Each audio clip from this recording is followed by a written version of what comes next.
ንኡ ወንስገድ ላቲ ኑና ለእርሷ እንስገድላት እንገዛላት። እመቤታችን የነበረችው የዛሬ 2000 ዓመት ትክክል። የዛሬ 2000 ዓመት ከእርሷ በፊት ያለ እርሷ ሳትኖር እነ ሙሴ ነበሩ። እሷ ሳትኖር እነ አብርሃም ነበሩ። እሷ ሳትኖር ነቢያት በሙሉ ነበሩ። ምንም አልጎደለባቸው፣ ምንም አልሆንም። ስላሴስ ነበሩ እንጂ ቤተ ክርስቲያን እያስተማረች የአብርሃሙ ስላሴ እያለች ማርያም ነበረች እንዴ? ታዲያ ያለ ማርያም አይደለም እንዴ ስላሴ አብርሃም ቤት ገቡ ምንለው? እና በጣም ብዙ ነውር የሆኑ ትምህርቶች እየተላለፉ ነገሩ ቤተ ክርስቲያኒቱ ማርያም ላይ የቆመች ስለሆነች አስተምህሯ ማርያም ላይ የቆመ ስለሆነ እግዚአብሔር ቢሰደብ ኢየሱስ ክርስቶስ ሙስሊሞች አሁን ኢየሱስን ቢሰድቡት ማንም ምንም አይመስለች። ሲኖዶሱ ምንም አይመስለው።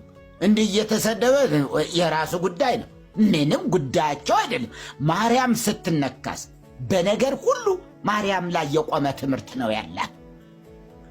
ማርያም ላይ የቆመ ትምህርት ነው።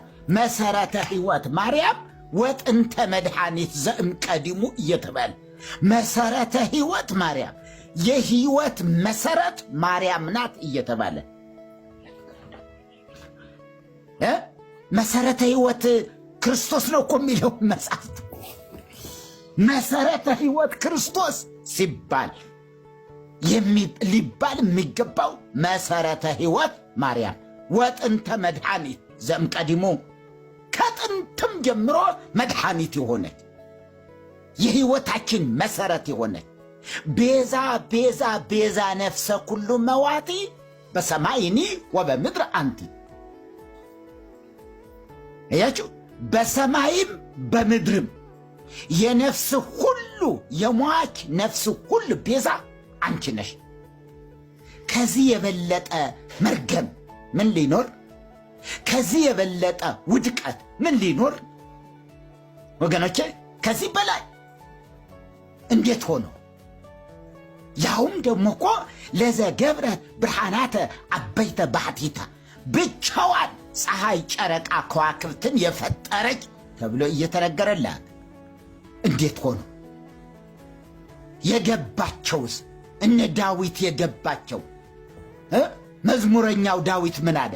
ለዘገብረ ብርሃናተ አበይተ ባሕቲቱ መዝሙረ ዳዊት መዝሙር 136 ቁጥር 7 ለዘገብረ ብርሃናተ አበይተ ባሕቲቱ። ልክ በዚሁ መንፈስ በዚሁ ቶን ደግሞ ለዘገብረት ብርሃናተ አበይተ ባሕቲታ ብቻዋን ምን አለበት ከእግዚአብሔር ጋር እንኳ ቢሉ ግን ምን አለ?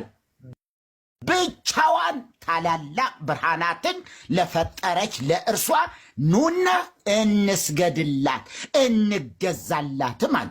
መገዛት የሚለው ማምለክን ነው።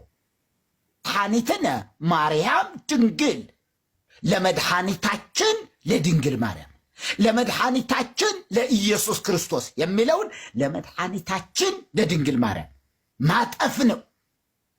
የሴት አንቀጽ የሆነውን የወንድ አንቀጹን ወደ ሴት አንቀጽ እየቀየሩ ጾታውን ወደ ሴት እየቀየሩ ለመድኃኔ ዓለም የተነገረው ቤዛ ኩሉ ዓለም የልደት እንኳ የልደት ላሊበላ ምንድን ነው የሚባለው? ቤዛ ኩሉ ነው እኮ የሚባል ቤዛ ኩሉ ነው የሚባለው ዛሬ ተብሎ ነው እኮ የሚነገረው በሊቃውንት ሁሉ።